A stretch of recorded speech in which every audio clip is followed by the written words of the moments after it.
All right, guys, we just picking up. We're picking up where we left off. We had a little bit of a technical difficulty, but again, picking up where we left off, man. So in terms of your brand now, getting some mentions from, say a professional athlete or NBA or what have you. Like, how did that feel?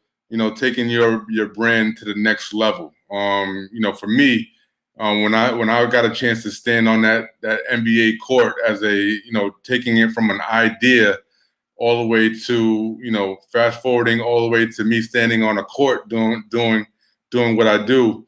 It was a moment of it was surreal for me. But for you, how did that feel? That transition into the pros, if you will. It's dope, man. It's real. You get that feeling of credibility, acceptance, and to something like on the highest level, right? So, and of course, you deal with a lot of athletes, agents, so it's a tangled web in itself, right? So, but definitely the amount of credibility and acceptance that you felt was like, you made it somewhere. That the level, the concept of the idea was recognized and appreciated by a few people, especially and everyone needs an extra pair of kicks and hustling and taking extra pairs to training or overseas or whatnot. So it kind of our products just felt in the fell in the mode of what they're doing already, the hustle of the business itself. And it was great just seeing us on another level. But just I always say never rest on your laurels, just get back at it and grind to the next level till just creating more avenues for the business to survive. Right, and grind till you no longer have to introduce yourself. Yes, right. Right, man.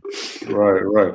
And you mentioned, you have close ties. Solepack has close ties to both the basketball culture as well as the sneaker culture.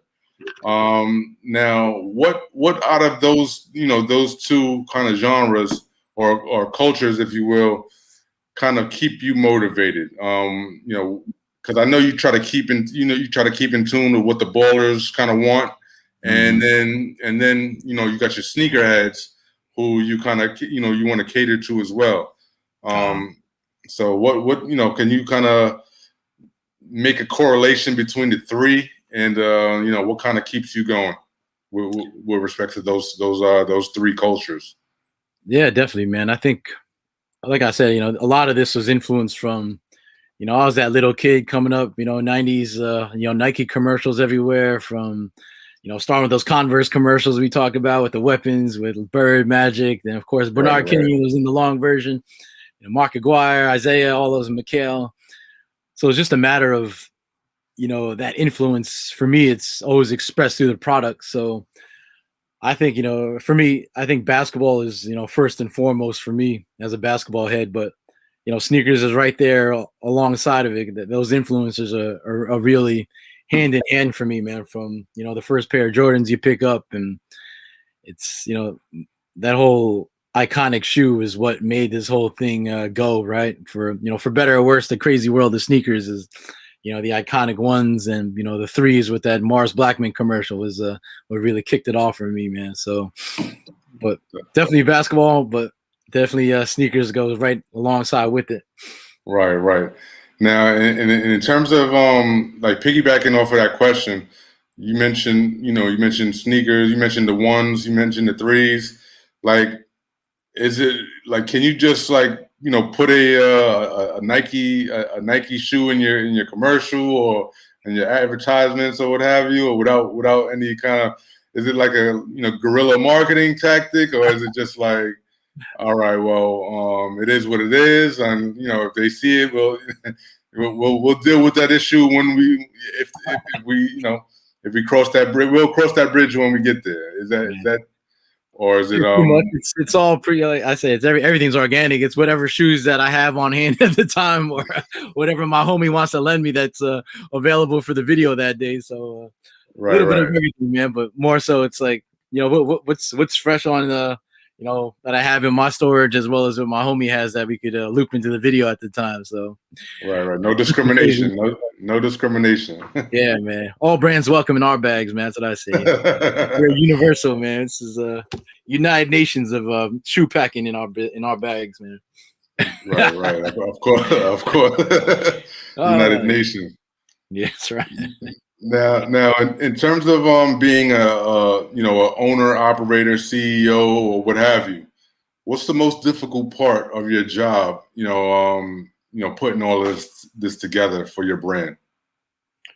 I think the behind the scenes stuff, man, of really crunching the numbers. In the beginning, it's like you just kind of go by the flow, but as the business matures, really getting the balance sheet down, the P&L statements down, and really trying to be, you got to pull up your big boy's pants and really try to analyze the business a little bit more behind the scenes to what's going to take it more from just being a hobby and getting by, or what's going to sustain and project for the next 12 months kind of thing. So that's the kind of phase that I'm in right now with growth, and just takes a lot of that stuff doesn't come. I love looking at trying to analyze the numbers, but to actually sit down and do it over the course of time, it's just it's a little bit more challenging. But I'm with it. I'm in. As a CEO, you got to juggle everything and learn it. Then you got to hire someone and understand, speak the same language that you hire that dude to do for you. So. Right. Next, man, I'm gonna take a quick peek at your website, and we're gonna talk about a few of your products, if you don't mind. For sure. So let me just share this screen, and let's go right here, man. Can you tell me a little bit about your let's start. We can start with the SP1. Yes, sneaker bag, which is the actual. Is this what started the whole thing with the patent and everything else? Yes, sir. So that was my kind of entry into the market, right? It was like there was no other bag like it out there. In the beginning, I contemplated, like, should I come up with the whole backpack and the shoe carrier at the same time, or should I, just put out this accessory that no one else, that doesn't exist out there?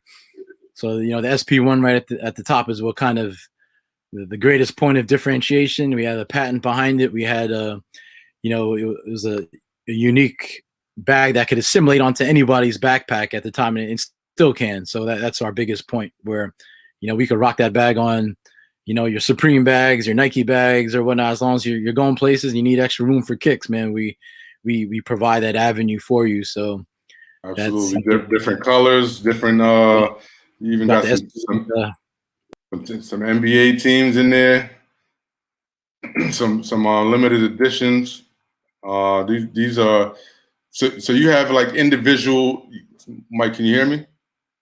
I think we lost you. Yeah. I think we lost you for a second. Can you hear me? I can hear you again. Mike? Yeah, dropped out for a little bit. Yeah. So with your the bag that the SP1, you've worked with, you have different teams, colorways. You also do limited runs of like individual artists who contribute to your brand. Can you tell me about how you select those individuals, and who you've worked with in the past, or who have you had the honor to work with respects to your SP1 design? Yeah, for sure. I think the first one, shout out to these guys that gave us that. We love having our bag serve as platform for artists to express themselves, right? With whether it's a unique piece or a piece, expression, social justice.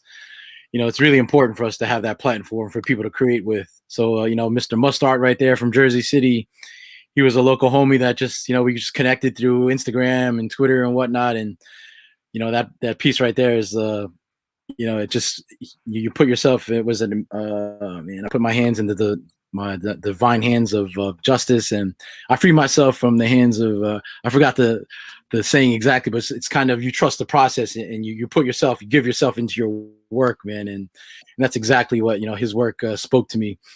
And Right. if you click back on Tahoe 17, he was a guy we met out in Cali. It's a funny story. It was with Kicks on Fire.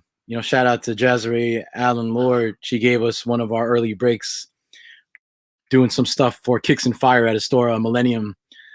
So, right over there, Tahoe 17 still shouts us out to this day, man. He's OG. Be able to put his really unique, hand skills with his art, man, and different from our East Coast pieces that I ever saw before, man. So, Tahoe, blessed us with his pieces on our bags, and we were able to cut a few local handmade products. And we actually went out to Cali about 3 years ago now, and did like a little pop-up shop in his shout out to the Wasted Crew fam out there that had us in their studio, and we kind of just set up shop, just kicked it, and real low key, but just real organic, meeting the people, and just got us off onto the right foot with pretty much creating a whole, we call them like moving pieces, just pretty much using our bags as canvas for expression. Then we got a whole bunch of other ones, man. I saw this the tie-dye one was really cool. Yeah, man. Definitely had a different kind of flow to it in terms of what you've had in the past, but it's definitely a cool piece. Sure. Can you tell me a little bit of how you were able to introduce that kind of piece to what you had going on? Yeah, for sure. This is again another family based out of Philadelphia, Riverside, Tool-and-Die. Shout out to Katie out there, man. Through our retail, funny stories through our he was just familiar with her team, and we kind of same thing. Everybody's grinding, right? Everyone's expressing themselves, and she's real great with. She had a lot of folks like Ben Simmons and Braun Rocker stuff. Everything is handmade, hand dyed. Patterns onto her. She does a lot of socks and gear, sweatshirts, sneakers, Converse line that she did, and we were blessed to have her create this real unique line that has never been done on our bags before, as far as a real hand Japanese processed for a tie dye that she used. So the blessings to her. Then shout out to Babu the painter again through my man Samir. She's a Toronto-based artist, and just expressing for folks of Brown, our Brown brothers and sisters that previously don't have a voice out there. We were able to create a piece for woman inspired that that really gives a voice to previously underspoken folks. Right, right. Blessing, man. Just I'm humbled by it to have our bags be a canvas for all that stuff. So shout out to Kimmy there, who's always being a voice and a face for our brand. So the last one I want to talk about was this piece here. Can you see my screen? Yeah, the gal. That's what I was talking about. That's okay. She's based out of Toronto, Babu the painting man. So it's real dope. Right. A lot of that girl that she painted was like supposed to be this what do you call it? Which Indian previously a big sneakerhead based out of Toronto that is not afraid to express herself. So kind of like a badass unapologetic piece that we put out there, and just this is we're creating our own space, our own lane for ourselves, and this is who we do it for, man. People previously didn't have a voice. So hey man, that's solid, man. I totally respect that. You guys are if no one ever said you're on your way before, man, you heard it here, man. Yeah. I really like how you give people opportunity to be creative. You give people like myself even opportunity to be a part of something bigger than themselves. And so and you're probably one of the most humble and down to earth guys that I know, man. So definitely salute to you, to everything that you've been able to accomplish, and everything that you're going to accomplish in the future and in the near future. Yes, sir.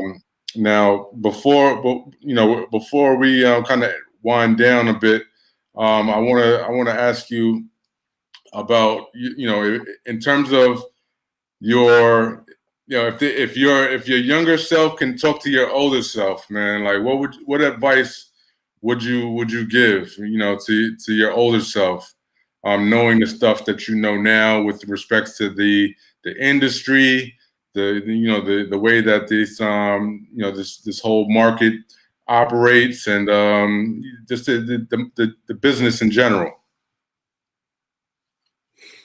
Yeah, man, I think you still there, Cal, right? Yeah, I think there's nothing too much that I tell myself differently, man, because my approach is always approach with openness, and not to be tacky, but approach for the love of whatever you're doing it for, right? And with the right intention. So I think following that philosophy, and trusting that process has gotten me to, it's always one day at a time, right? So it's I wake up every day and apply that same philosophy. So I always tell myself that there's not much I could have told myself when I was younger that I would tell myself today, because I still follow those same principles, man, of waking up, hustling, and just approaching honestly, genuinely whatever is on my plate at the time, man. So yeah, respect to the process, and just trust in your instincts. And like you said, you run into you trust a lot. Sometimes you may meet people that seem trustful, but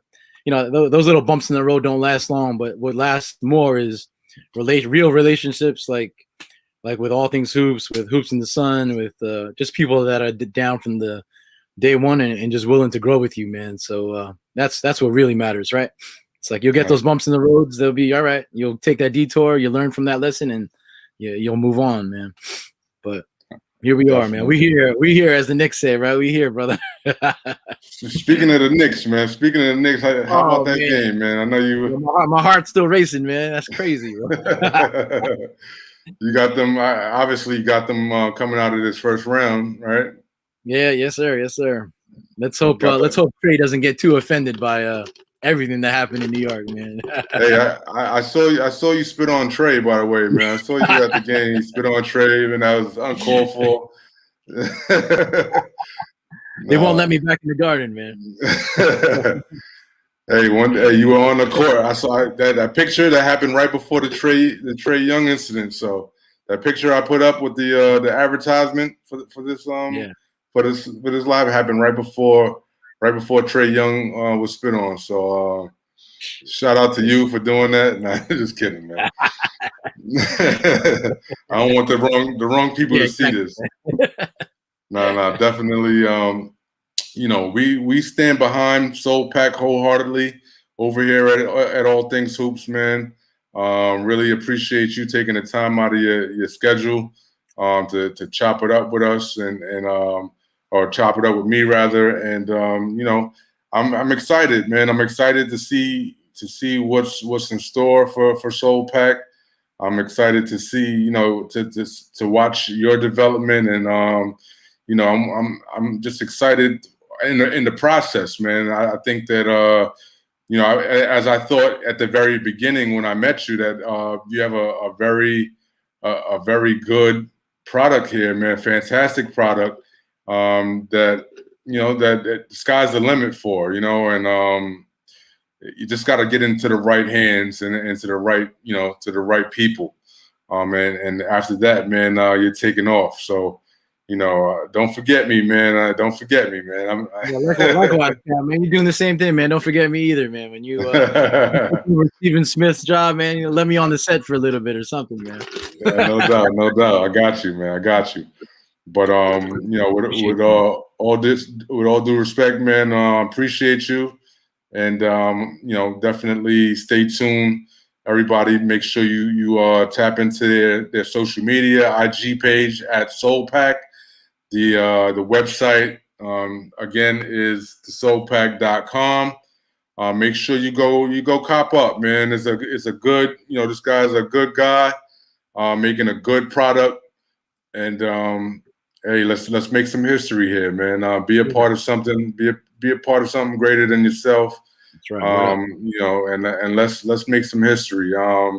and let's do it wearing some Solepack bags on our back. So yeah, I just want to say thank you, man. Thank you to you and the community that raised us, man. Because like you said, man, we're all in together and something bigger than ourselves, man. And let's make some noise out there. That's what it's all about.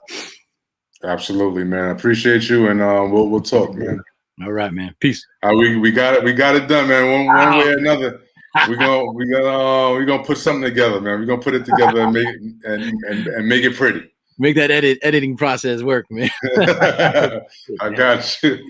All right, brother. All right, man. Appreciate you, man. Enjoy the games, man. If you're watching any tonight, man. Absolutely, man. You too. Peace, brother. I'll send you that T-shirt, man. It's gonna be like this. All right, got. Yeah. Hey, I don't care what it looks like, man. I got to send you some more stuff too, man. Don't worry about it, man. I'm still wearing your sweatshirt in the wintertime, man. It's getting warm. It's getting warm out, man. They're gonna laugh at you if you wear that hoodie outside at 90 degrees. Shit. So we gotta get you up to speed, man. Right. Appreciate you, Cal, man. I'll talk soon, man. All right, no doubt, bro.